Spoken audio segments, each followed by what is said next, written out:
Greetings from the backs of the Washington National Cathedral, and we are going for a little walk today. It's a very warm day, though I'm still dressed like it's snowing. We had snow yesterday, and it's pretty much melted. It's just how it goes around here. Anyway, today I'm going to take you down to the Vice President's house, and then we're going to go over to the White House, see what's new at those places. In between, we might check out a few places, haven't quite decided. So let's go see. I got a lot of messages yesterday asking me, is there a Marine Guard at the White House? And well, yeah, I've seen one there in the past few weeks, but a lot of you, and even the media, even the mainstream media, reported that yesterday there was no Marine Guard at the West Wing. The White House says, yeah, that happens because, sometimes the Marines have to go to the bathroom or do something else. But I thought, hey, let's go down and check for ourselves, see what we can see. So we're walking down Embassy Road towards the Vice President's house, and already I can see a crane up in the air. Well, maybe it just moved down. There was a crane behind that tree. Maybe we'll see it from the other angle. I drove by the Vice President's house on Sunday on the way to my kids' soccer game, and they were actually working on the chimney on a Sunday, which, kind of implied that there was some sort of deadline coming up, having government work on a Sunday. Kind of wild. So we're at the Vice President's house, and on that chimney on the left there is a big tarp over the top. In fact, about a minute ago there was a crane. They just lowered it, and I think they're reloading more supplies. We'll go around the side, see if we can see anything different. So here we are on the other side, and you can't really see it, but through that tree is the chimney and the Vice President's house. The helicopters land back over here somewhere. Now, I've shown you the Winston Churchill statue before, but one thing I didn't mention was the position of his feet. Now you see he has one foot stepped forward and one to the back, and that's because one of his feet is in America and the other foot is on British soil, or the British Embassy property. So Churchill is straddling the line between the US and the UK, just as he did most of his life. Of course, many of you might not know, Churchill's mother was actually an American. So we're heading to the White House once again, just down the road here a bit.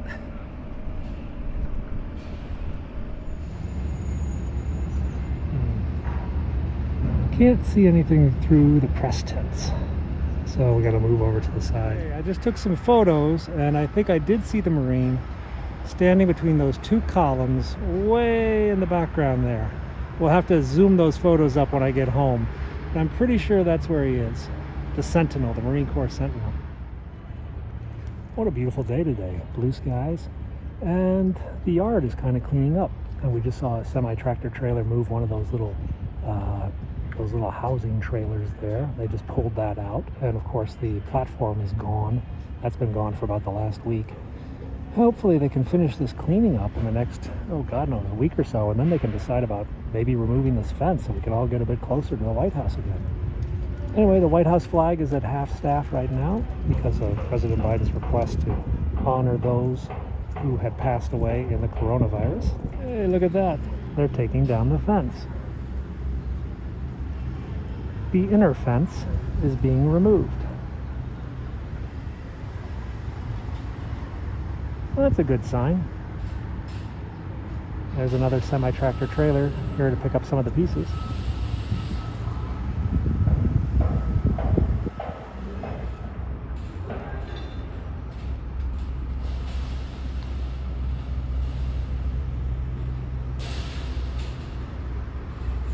So that's the inner fence that was in the middle of the park. That was kind of protecting the press area from the outer park. But hopefully this is a good sign that the whole fence is going to come down soon and we can reclaim Lafayette Park and come back out here and just enjoy the view.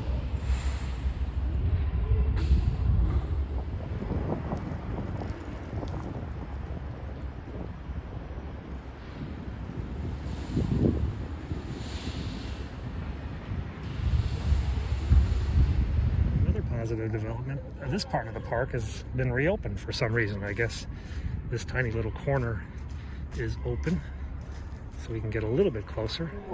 But please try to do something for my brother and sister. Thank you so much. God bless you. God bless America.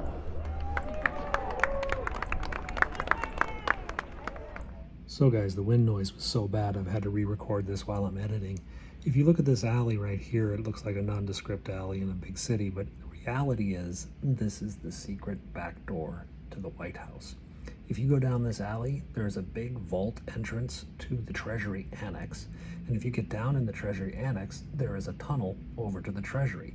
There is then a tunnel from the Treasury to the White House. So if for some reason, if any reason the president needs to get out of the White House quietly, quickly, secretly, he can come out this alley. So this yellow house here is the home of James and Dolly Madison. This is where he lived after he was president. This was also, however, the home of NASA. This was the first headquarters of NASA, and this is where the Gemini 7 astronauts were first introduced to the U.S. public, in the dining room of this building. So today, we're going to take you to the neighborhood of former presidents. Well, they were president at one time, and this is the neighborhood where many of them lived. So let's get off the main drag because it's really loud here. Go back behind the Islamic Center, the Muslim temple, and pass by the Russian Spy Center. This is the Russian Defense Attaché's office. This is where they do all their spying. And then come to a fence. The fence guards Barack Obama's house. And we can't go back there. So guys, 2314, that is the house of Warren Harding. President Harding, when he was Secretary of Commerce, lived at 2314 Wyoming, which is now the Embassy of Monaco. So the Monaco Embassy, an ambassador's residence, is where Warren Harding once lived. Not too bad. Let's go down here. There's another president. I'll be in Hong Kong this summer.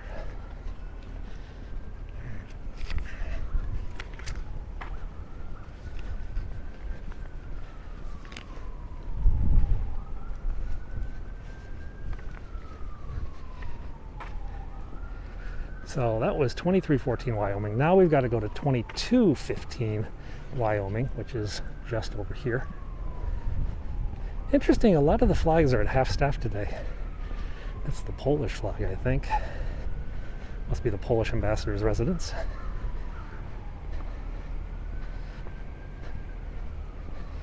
Looks like Poland.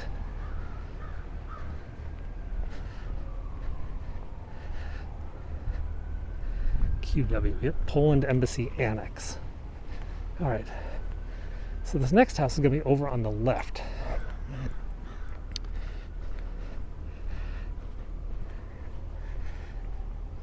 Yeah, I'll be in Hong Kong for the summer. Oh, I think it's that one, actually. I think I recognize that statue.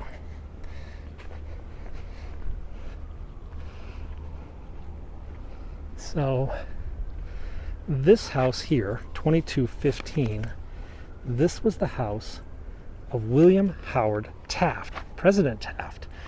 But, and this is, I think, the only time in history, after he was President Taft, he was named as the Chief Justice of the Supreme Court. And while he was Chief Justice of the Supreme Court, he lived here at 2215 Wyoming. This is the building. Thank you.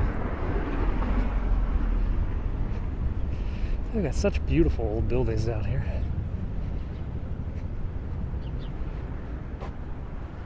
So this building here, this is known as the Wyoming apartment building. And this is where Dwight Eisenhower lived as a junior officer. He lived a number of years while stationed in Washington, D.C., here at the Wyoming. Though he did do 1 year over in Paris in between the middle of that. His next house in Washington, D.C. was the White House. Though I think he did live at some military bases nearby during different assignments over his career. So over here we're at the Hilton, Washington, D.C., which is a grand hotel in Washington, D.C., but it's also the location of the assassination attempt on President Reagan. And that took place down this driveway.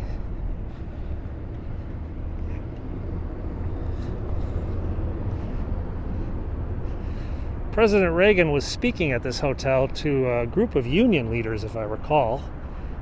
And when he came out, this garage didn't exist. All right, this was just a driveway at the time. The garage was a post-Reagan security adjustment they added to give more privacy to someone coming in and out of the building.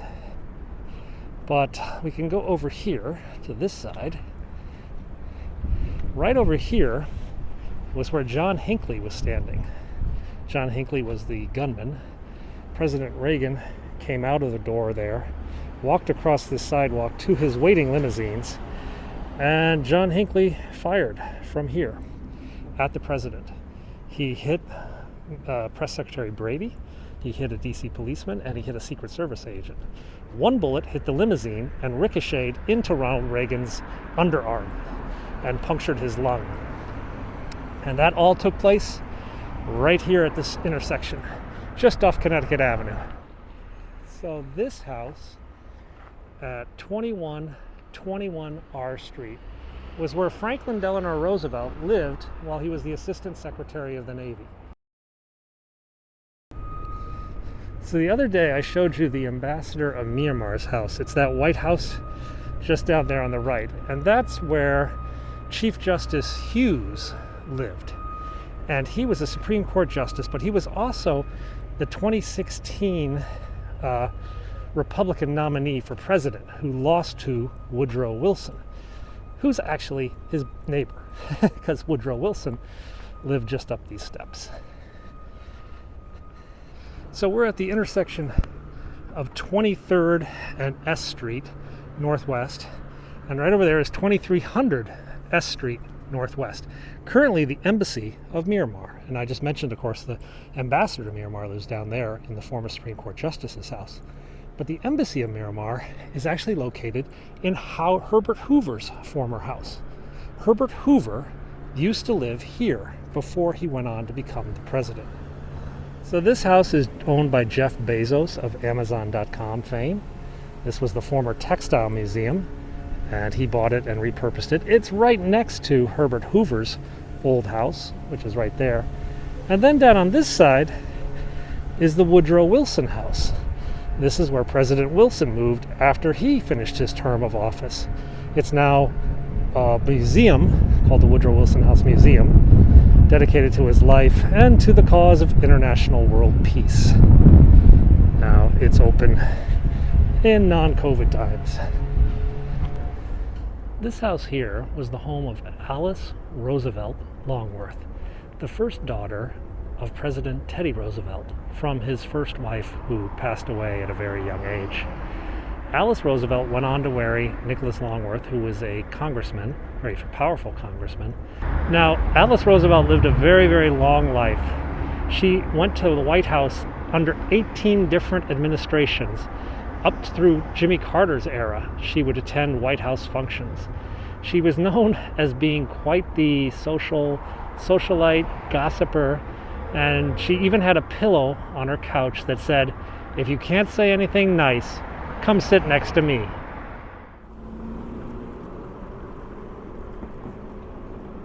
So while we're here, why don't we head back past the Vice President's house? In part because I know there's a good barbecue joint nearby. Oh, that's right. I forgot one. I forgot one former president's house.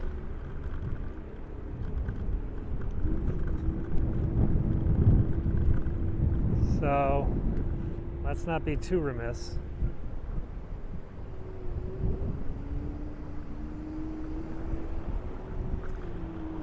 Whee, that was fun.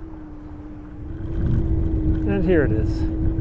Bill and Hillary Clinton's house.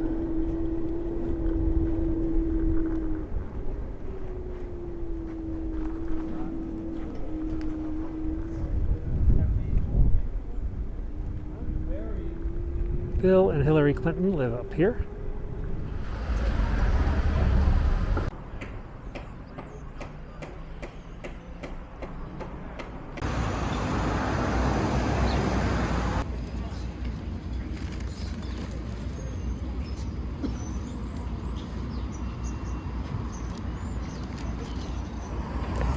I mean, what's the fun of making these videos if I don't get to torture you with my lunch?